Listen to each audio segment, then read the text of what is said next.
2 Timothée chapitre 1er.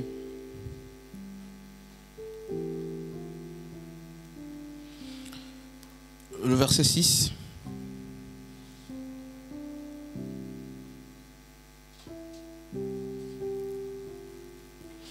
C'est pourquoi je te rappelle, ravive le don que Dieu t'a fait dans sa grâce lorsque j'ai imposé les mains.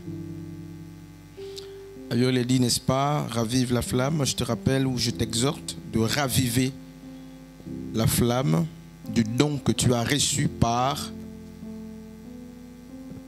imposition de main. Et c'est une épître pastorale comme Tite. Timothée est dans une période où le doute et la peur, la tristesse, même la timidité sont en train de gagner le terrain en lui. Et son père se rend compte que le zèle qu'il avait autrefois dans l'exercice du charisme des dons avait baissé.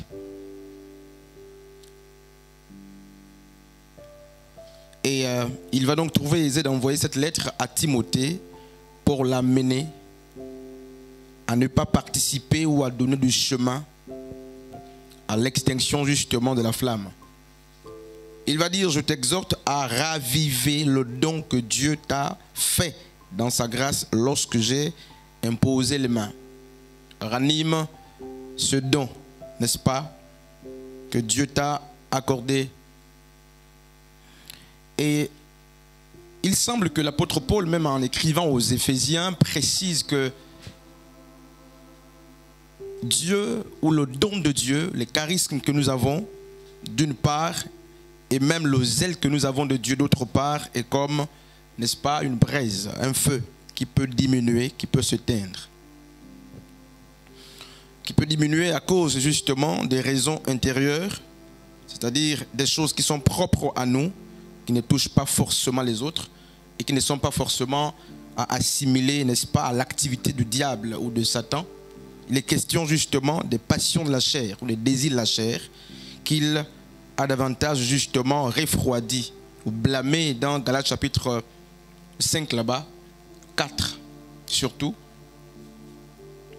Lorsqu'il dit les désirs de la chair sont nombreux, n'est-ce pas? Ils sont opposés à ceux de l'esprit.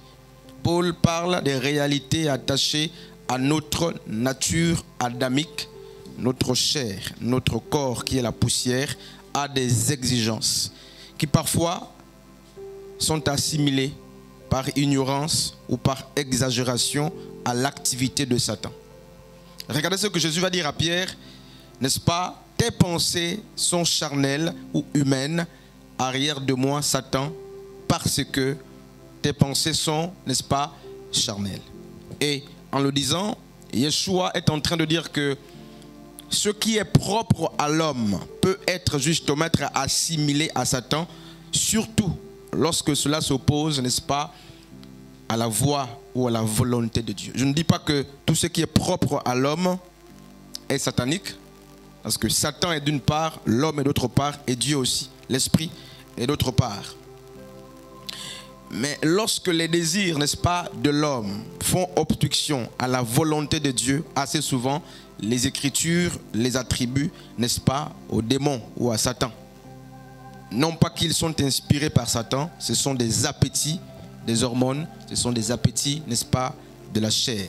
Les appétits, n'est-ce pas, de notre nature pécheresse, c'est-à-dire notre nature adamique. Ce sont les exigences de la chair, n'est-ce pas, et du sang. Et si Timothée a été exhorté à raviver la flamme, alors que la peur, la timidité, le doute, n'est-ce pas, et même semble-t-il le manque de sagesse est en train de battre campagne dans sa vie, nous aussi, n'est-ce pas, nous avons besoin de nous greffer à cette épître pastorale. Nous avons besoin justement de partager avec Timothée cette expérience, du moins pour ceux qui savent ou qui estiment que beaucoup de choses sont en train, n'est-ce pas, d'être refroidies. Et je n'ai pas envie d'évoquer les raisons justement du sommeil. Du moins chacun pour sa part peut davantage rentrer dedans de soi pour se rendre compte des réalités ou des choses qui participent au sommeil, n'est-ce pas? Et regardez ce que Dieu me siffle, n'est-ce pas? Matthieu 25, je vais lire la parabole de 10 vierges.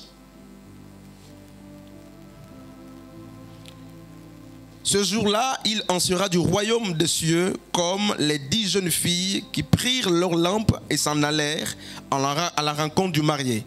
5 d'entre elles étaient, n'est-ce pas, insensées, et les 5 autres étaient avisées. Les jeunes filles insensées prirent leurs lampes sans penser à emporter de réserve d'huile, mais celles qui étaient avisées prirent avec leurs lampes des flacons, n'est-ce pas, contenant de l'huile.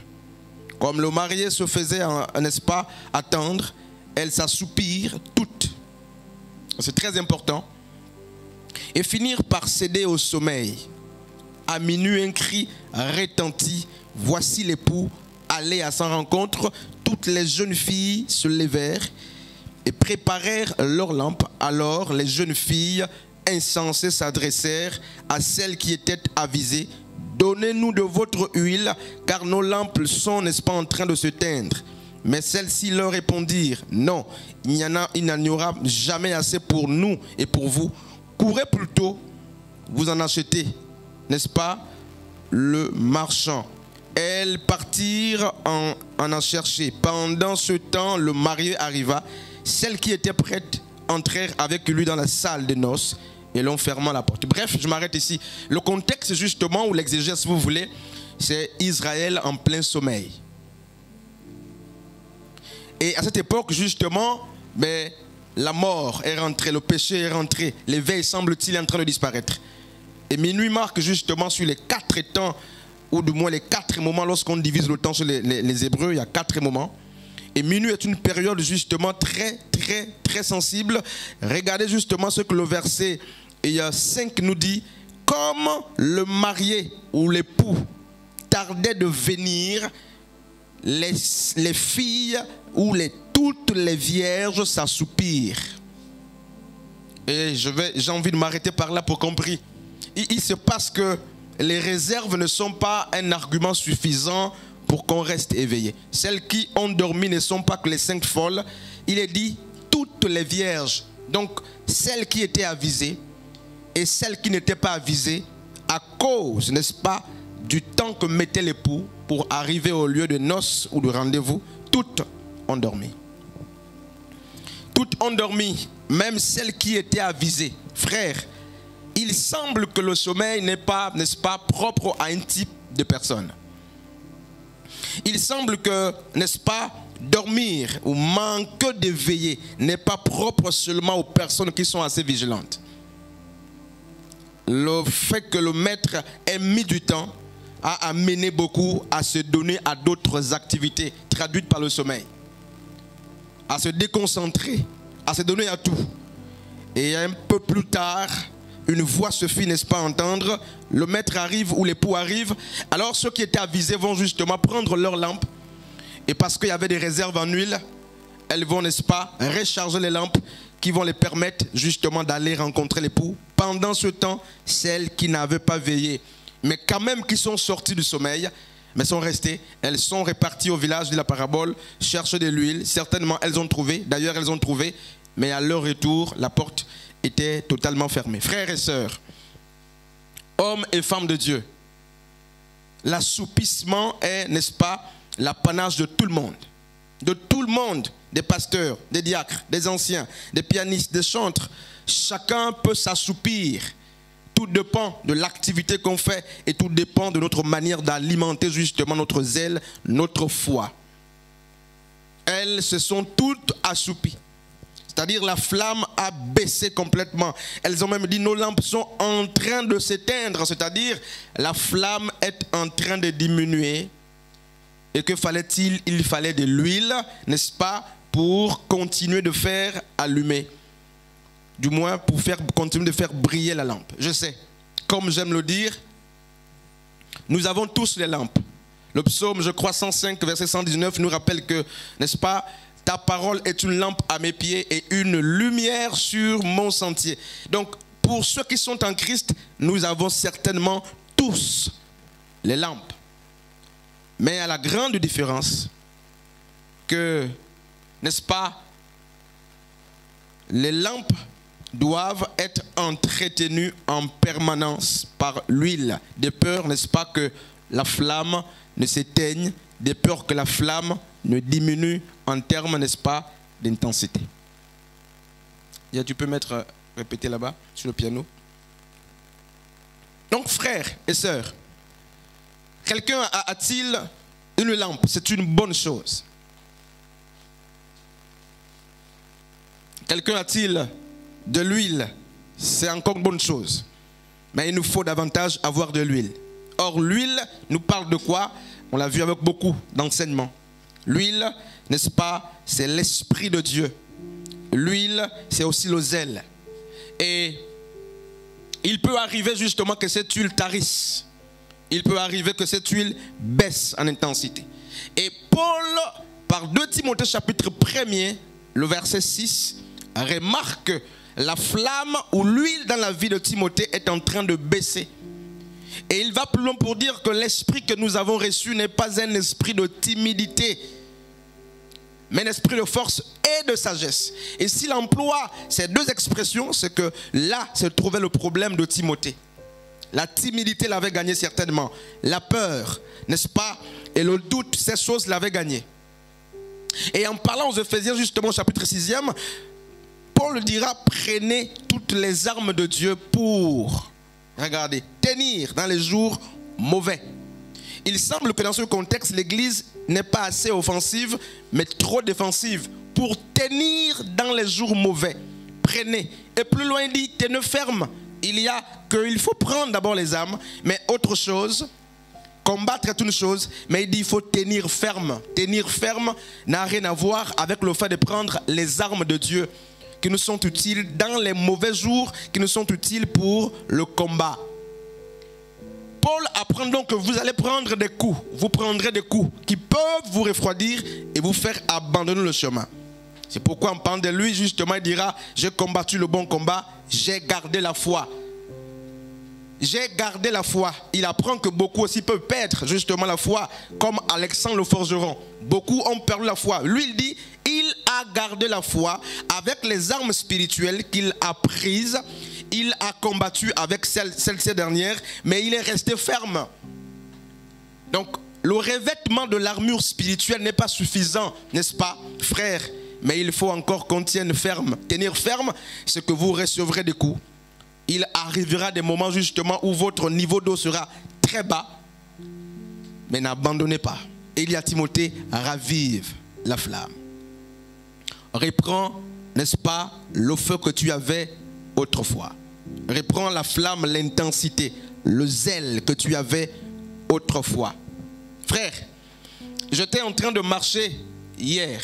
Hier, j'ai quitté le travail pour AONG. J'allais justement prendre la télécommande puisque celle qui était là est détruite. Puis je crois que j'avais 10 000. Et puis, mais ça ne pouvait pas suffire parce qu'il fallait prendre autre chose. Je me suis rendu compte que je n'avais pas assez d'argent sur moi. Puis je me suis lamenté sur place. Je dis mais comment est-ce que je vais rentrer? J'étais pressé de suivre le discours du président et le match qu'on n'a pas malheureusement diffusé sur les chaînes Canal. Et bien je me suis rendu compte qu'avec les achats que je devais faire, ça ne pouvait pas suffire. À l'instant, je me suis lamenté. C'est-à-dire, petitement, je me suis dit, j'étais mal. Je n'ai pas voulu venir et répartir. J'ai dit, comment c'est possible? Je suis parti du travail directement pour AONG pour acheter ces choses. Mais ça ne peut pas suffire parce que c'est 5 000 la télécommande. Ça ne pouvait pas suffire. Il fallait au moins 20 000, 25 000 pour avoir tout ce dont j'avais besoin. Prendre les yaourts et tout ça. Mais à l'instant où je me lamente, je suis en train de revenir à la maison. Je dis ça va, je n'achète plus rien. Je n'achète plus rien. Je rentre à la maison. Demain, je vais acheter. Je suis venu avec le pain. J'ai pris le pain à la boulangerie.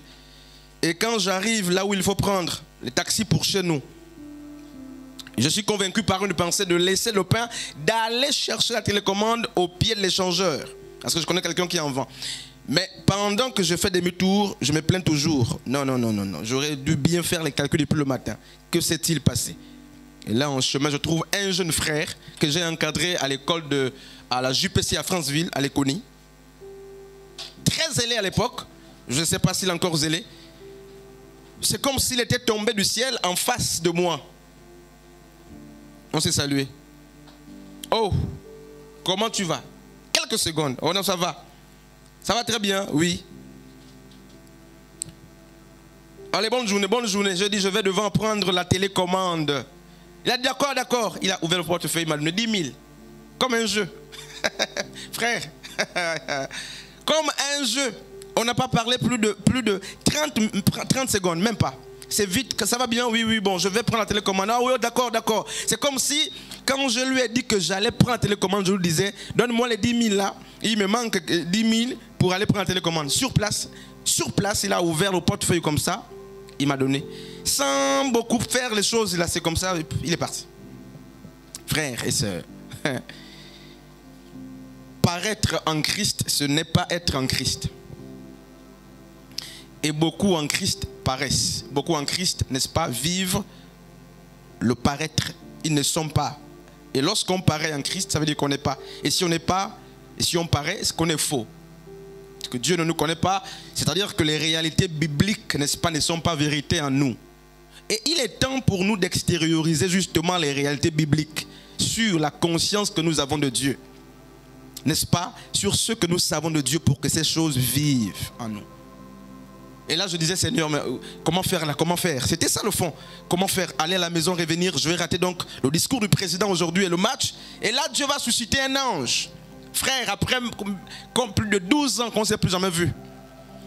Il va tenir un discours de quelques secondes avec moi. Il va réparer, n'est-ce pas, la situation de mon inquiétude. Je dis, oh, Dieu est grand. Frères et sœurs, je ne sais pas si tu comprends la substantifique moelle justement de ce que je suis en train de dire. Le temps est venu pour nous de ne plus être, n'est-ce pas, des personnes, n'est-ce pas, qui apparaissent. Je dirais mieux, n'est-ce pas, le temps est venu où on ne doit plus paraître en Christ, mais il nous faut être en Christ.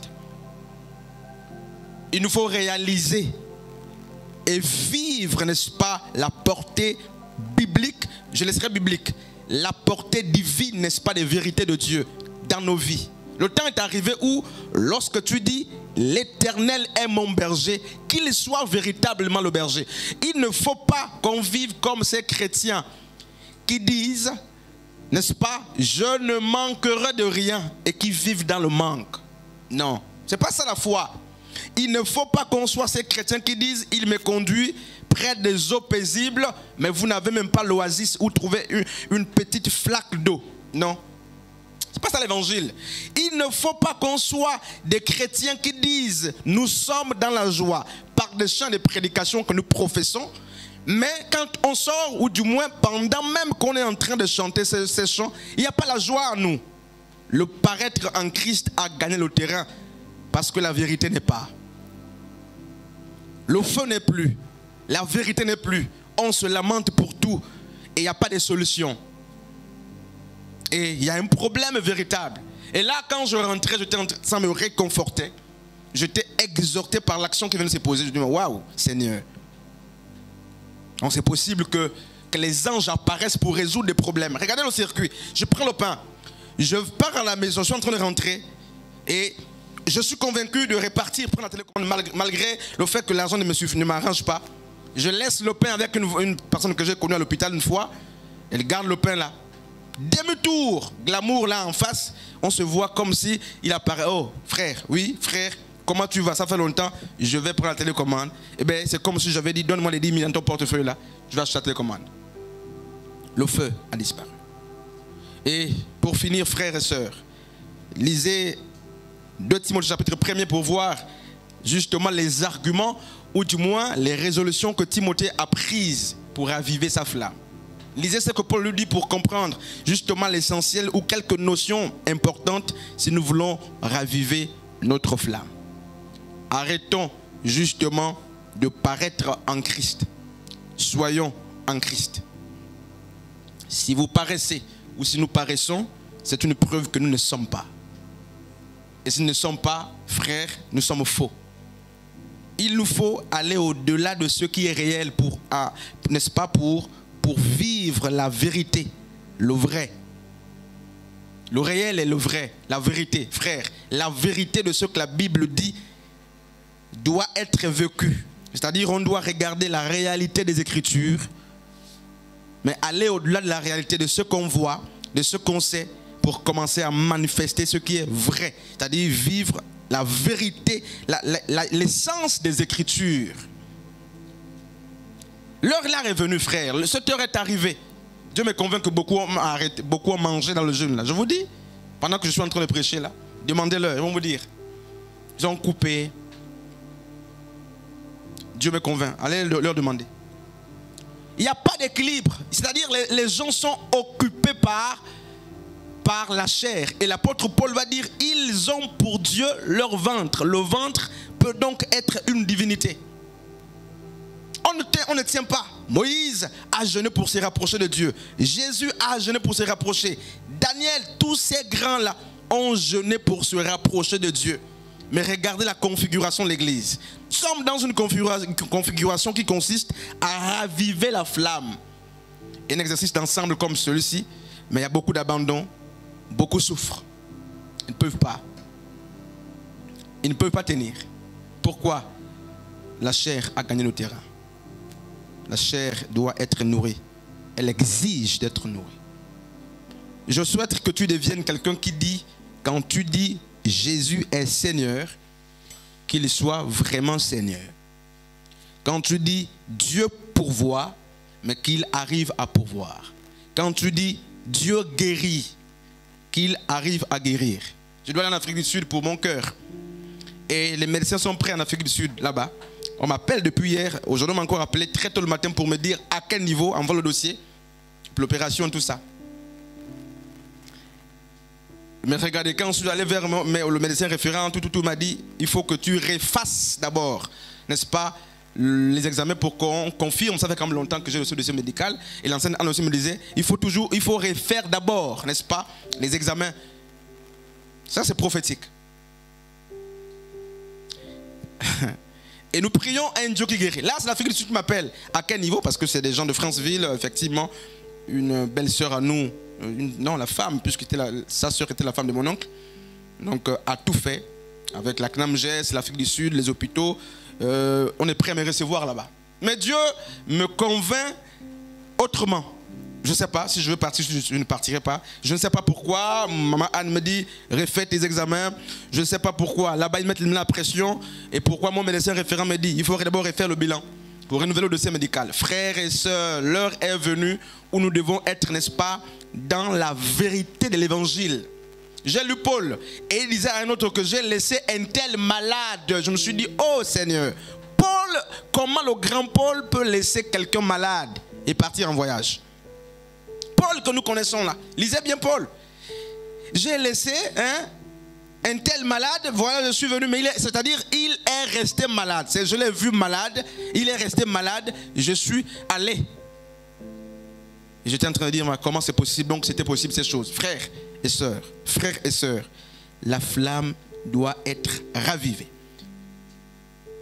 Et regardez les lampes qui étaient en train de sombrer, c'est par l'huile que les lampes ont repris vie. C'est par l'huile que les lampes ont repris vie. C'est par l'huile que les lampes ont repris vie.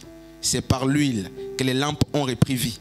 Ces 5 sages, leur sagesse résidait non pas dans le fait d'avoir des lampes allumées, non pas dans le fait d'avoir les lampes, mais leur sagesse résidait dans le fait de prévision. Frères et sœurs, il y a des gens qui ont des vraies bases, n'est-ce pas, des fondements solides, qui peuvent sombrer avec vous, mais qui vont se lever et courir lorsque le temps convenable viendra. Et vous, vous resterez.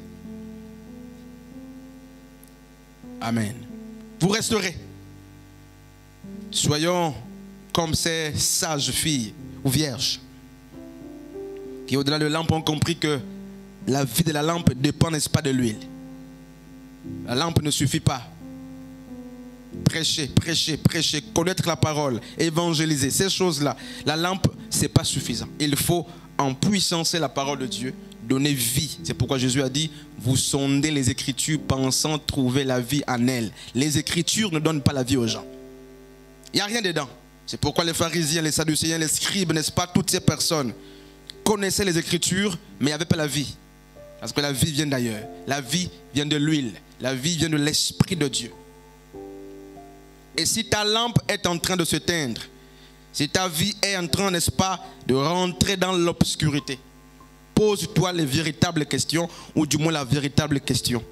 Avec quoi peut-on ou doit-on rallumer la lampe, raviver la flamme? Mais Matthieu 25 dit avec l'huile. L'huile ravive la flamme. Mais si tu n'as pas l'huile, ou du moins si ton huile n'est pas, n'est-ce pas, mais prête, que faut-il faire? Que feras-tu, frères et sœurs? Si tu n'as pas de prévisions, des fondements solides, tu n'as pas veillé à être justement quelqu'un de sage, qui sait se tenir, reprendre les choses, n'est-ce pas, élémentaires et importantes, nécessaires. Lorsqu'on se réveille, n'est-ce pas, du sommeil, il y a une aptitude ou une attitude à avoir. Toutes les filles qui se sont réveillées ont cherché l'huile. Ou du moins, ont cherché à prêter leur lampe. Toutes. Ne te vante pas, frère. Ne te vante pas d'être justement, mais une sage. Même si on t'a rangé dans le côté des 5 sages, les 5 sages ont sombré. Et ce temps, peut-être que tu es en train de le vivre. Ou du moins, peut-être que tu le vivras. À Timothée, Paul dit, je t'exhorte. Dans notre version, justement, le second 21, il dit, je te rappelle de raviver le don que tu as reçu par imposition de main, de redonner la vie au don que tu as reçu par imposition de main. Ce don était en train de sombrer. Et l'apôtre Paul dit à son fils, ravive ce don. Ne sois pas timide, ne sois pas mort, réveille-toi, ne somnole pas, ne dors pas. Lève-toi d'entre les morts. Frères et sœurs, l'heure est à, n'est-ce pas, révisiter les dons, révisiter notre manière de faire, revoir justement si nos lampes ne sont pas éteintes. Et si elles sont éteintes, que chacun prenne de l'huile. Ce zèle qui nous animait a disparu. Si tu as les armes spirituelles pour combattre, n'oublie pas qu'il est dit, tiens ferme, résiste. Combattre est une chose, mais résister c'est une autre chose. Vous combattez. N'oubliez pas que la Bible nous présente justement par Éphésiens chapitre 6 les armes spirituelles, mais la majorité d'entre elles sont des armes justement défensives. Peut-être la parole que est une arme, n'est-ce pas, offensive, mais les autres c'est pour se défendre, pour se défendre, pour se défendre. L'Église est beaucoup attaquée. Le corps de Christ est beaucoup attaqué. Et plus loin il dira justement, faites en tout temps des prières et même des supplications, n'est-ce pas, rendez grâce. Une autre arme qu'il a présentée.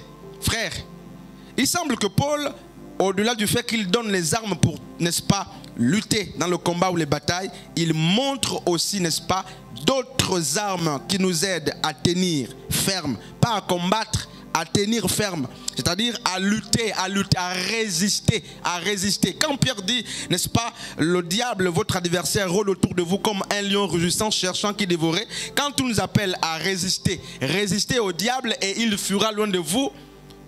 Résister au diable et il fuira loin de vous. Ne dit pas forcément attaquer le diable, combattre le diable. Résister, mais avec quoi, n'est-ce pas, est-ce qu'on peut résister? Avec quoi? Dans quelle atmosphère? Comment est-ce que tu peux résister? Ou comment est-ce que tu vas résister?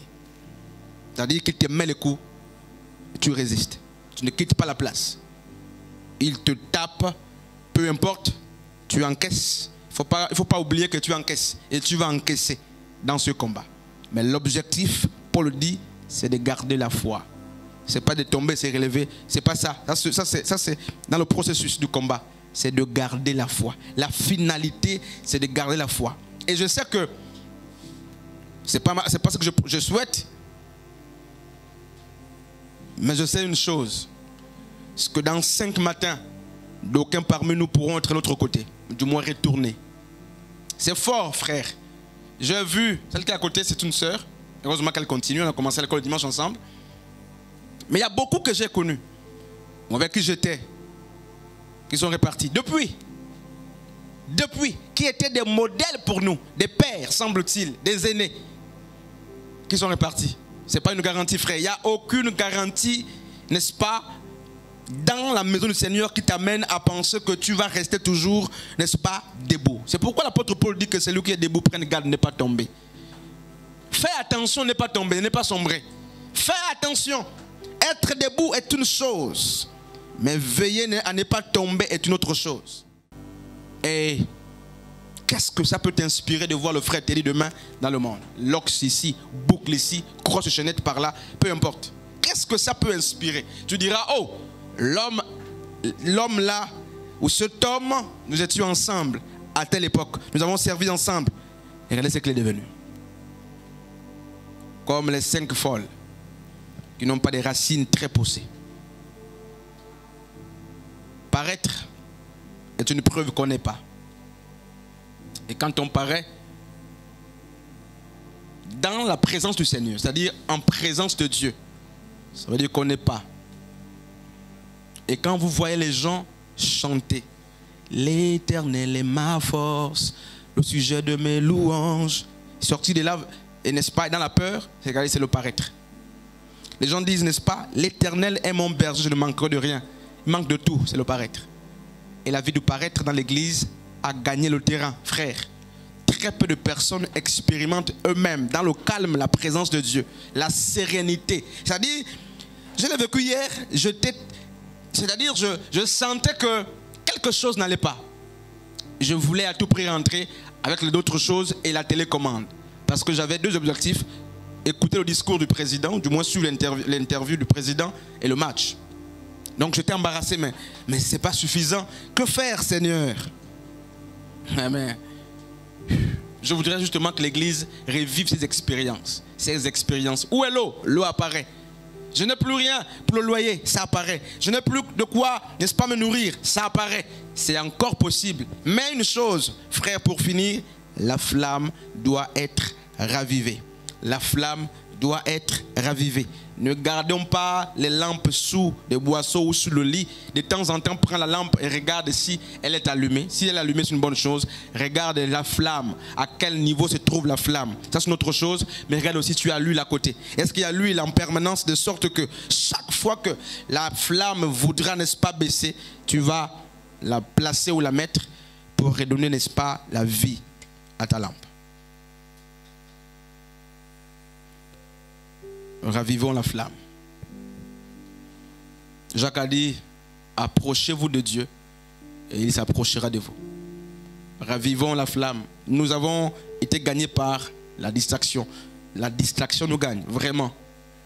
Ravivons la flamme. Vivons des expériences personnelles avec Dieu. Et si tu te rends compte que ton feu diminue. Tu sais comment tu prêchais hier? Comment tu chantais hier? Comment tu évangélisais hier? Comment tu modérais hier? Peu importe l'activité dans laquelle tu te trouvais. Mais quand tu fais une étude comparée du présent moment et l'instant passé, y a-t-il une évolution dans ta manière de prêcher, ta manière de chanter, ta manière de peu importe, ou il y a une régression? C'est là les vraies questions qu'il nous faut nous poser. Pas besoin de regarder l'autre, toi-même. Est-ce que ma manière de prêcher a changé? Est-ce que je sens que j'ai gagné? Est-ce que mon don est entretenu? Est-ce que les résultats escomptés, je suis en train de les atteindre? Est-ce que autant de questions justement qui peuvent se replier sur soi-même, sans promener les regards inquiets, sur soi-même, sur soi-même, sur soi-même. Et si je ne peux plus servir comme avant, qu'est-ce qui explique ce relâchement? C'est là les questions fondamentales que l'Église doit se poser. Pas chercher les techniques pour envier, pour accuser, pour critiquer, pour calomnier. Cherche les vraies techniques pour réparer, n'est-ce pas, ta vie spirituelle qui est en train de s'abîmer. Je vous dis que Dieu, ça c'est Dieu qui me convainc. Ils ont mangé. Ça c'est maintenant, je vous dis, Dieu me convainc, ce n'est pas une pensée. Ils ont mangé là, beaucoup. Ils vont vous dire. Et d'autres vont vous mentir. Qu'ils continuent de jeûner, ils mangent chez eux.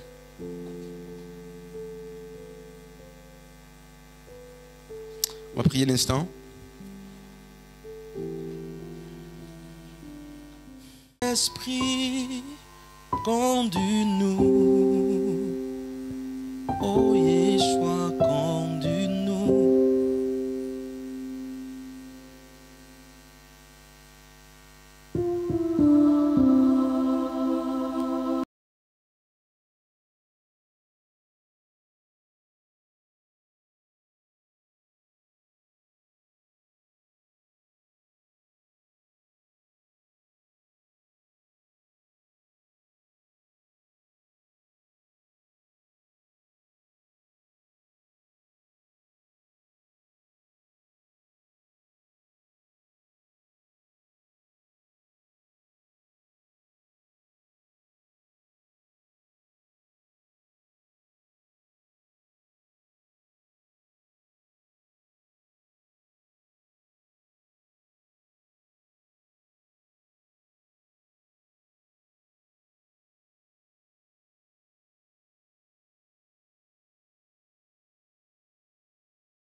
Esprit, conduis-nous.